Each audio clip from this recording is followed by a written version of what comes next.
নমস্কার, আমি স্বাতিলেখা। আশা করি সবাই ভালো আছো। অনেক দিন হয়ে গেল কোনো ভিডিও আমি আপলোড করতে পারিনি।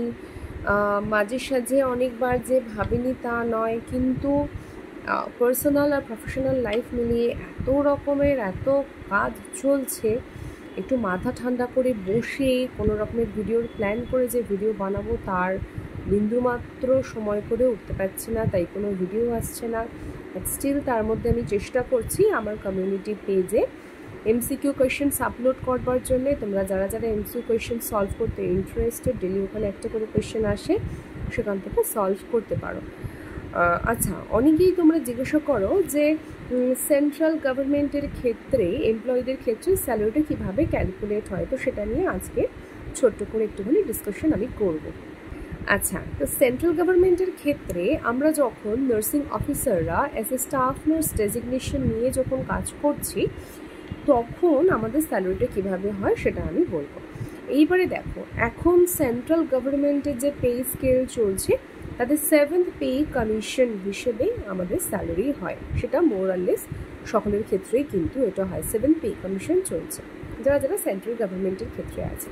তো সেন্ট্রাল গভর্নমেন্টের ক্ষেত্রে কেউ যখন কোনো পোস্টে জয়েন করে, তার পোস্টের একটা পে লেভেল থাকে, মানে সে কোন লেভেল থেকে বিলং করছে, ঠিক আছে। 7th পে লেভেলের একটা ক্যাটাগরি থাকে, মানে 1, 2, 3, 4, 5, 6, 7।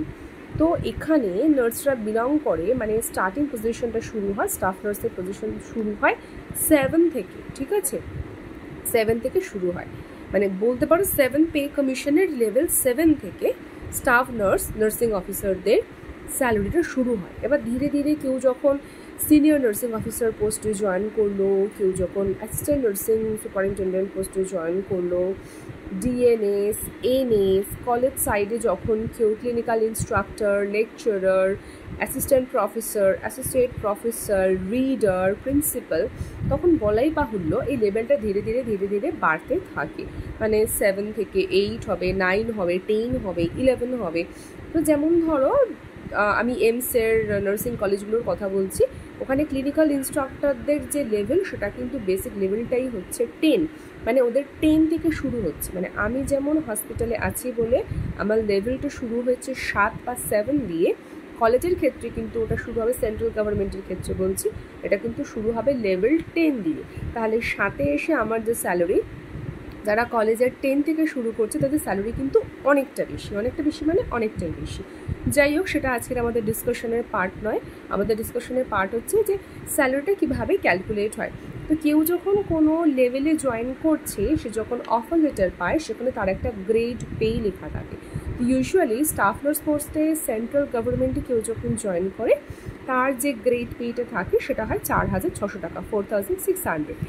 এইবারে যখন স্যালারি ক্যালকুলেট হচ্ছে, সে যখন স্যালারির পে স্লিপটা পাচ্ছে, তখন দেখতে পাচ্ছে যে সেখানে দুটো সাইড করা থাকে। লেফট সাইডটাতে যত রকমের যা স্যালারির ক্ষেত্রে যে টাকাগুলো অ্যাড হচ্ছে সেটা থাকে, আর রাইট সাইডে ডিডাকশন থাকে। তো লেফট সাইডে যে অ্যাড মানে অ্যাডিশনস যেগুলো হচ্ছে, আমাদের ফার্স্টেই থাকে কিন্তু বেসিক পে।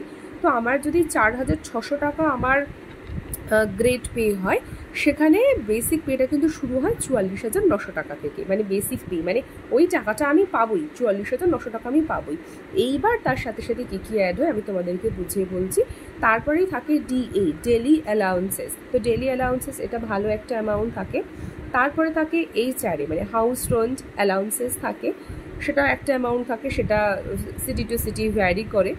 তারপরে থাকে ট্রাভেল অ্যালাউন্সেস, এটাও কিন্তু সিটি টু সিটি ভ্যারি করে, মানে কোন মেট্রো সিটি না, মানে সিটির একটা ক্যাটাগরি আছে, ঠিক আছে, সেই সিটির ক্যাটাগরি থেকে বিলং করে এইগুলো একটু চেঞ্জেস হয়।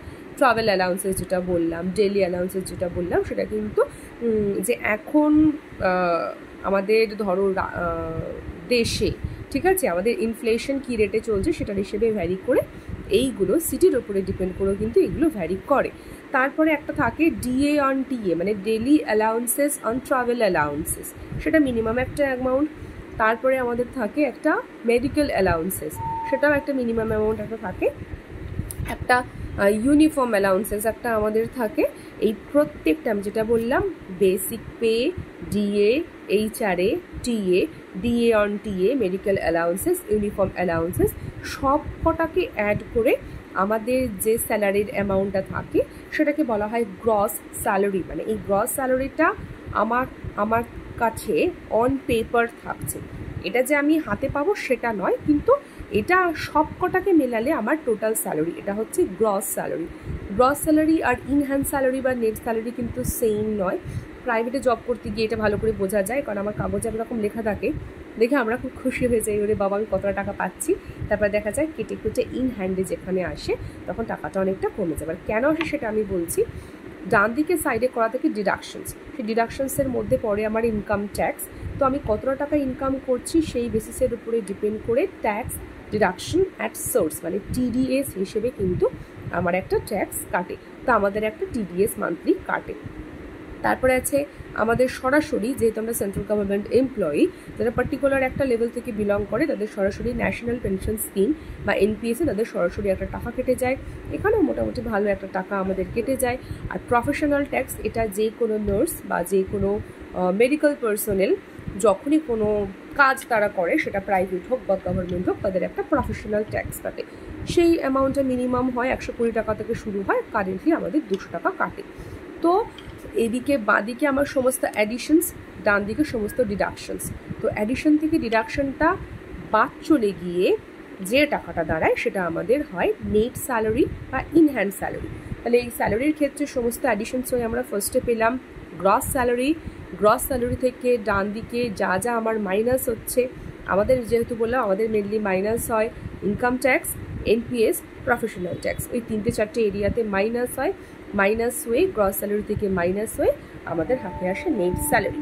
এবার বলাই বাহুল্য, যেহেতু এটা সেন্ট্রাল গভর্নমেন্টের ক্ষেত্রে আমরা কাজ করছি আর সেখানে আমরা লেভেল পে 7, ঠিক আছে, 7 থেকে আমরা বিলং করছি। তো আমাদের গ্রস স্যালারিটা যেহেতু বেসিক পে 44,900, সেখান থেকে প্রত্যেকটাকে অ্যাড করলে ভালো একটা অ্যামাউন্ট দাঁড়ায়। আর ডিডাকশনসটাকে বাদ দিলেও কিন্তু নেট স্যালারিটা যথেষ্ট ভালো একটা অ্যামাউন্ট আমাদের হাতে থাকে।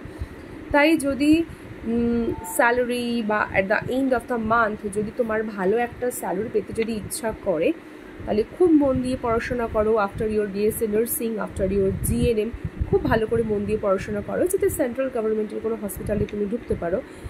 Or in any case you can try for nursing colleges also, কারণ নার্সিং কলেজে লেভেলটা শুরু হয়, মানে যে 7th পে লেভেল চলছে তার স্কেলটা কিন্তু শুরু হচ্ছে 10 থেকে, মানে আমাদের শুরু হচ্ছে 7 থেকে, ওদের শুরু হচ্ছে 10 থেকে। তো বলাই বাহুল্য স্যালারিটা অনেক বেশি। তো সেক্ষেত্রে খুব মন দিয়ে পড়াশোনা করো, চেষ্টা করলে কোনো কিছুই অসম্ভব নয়।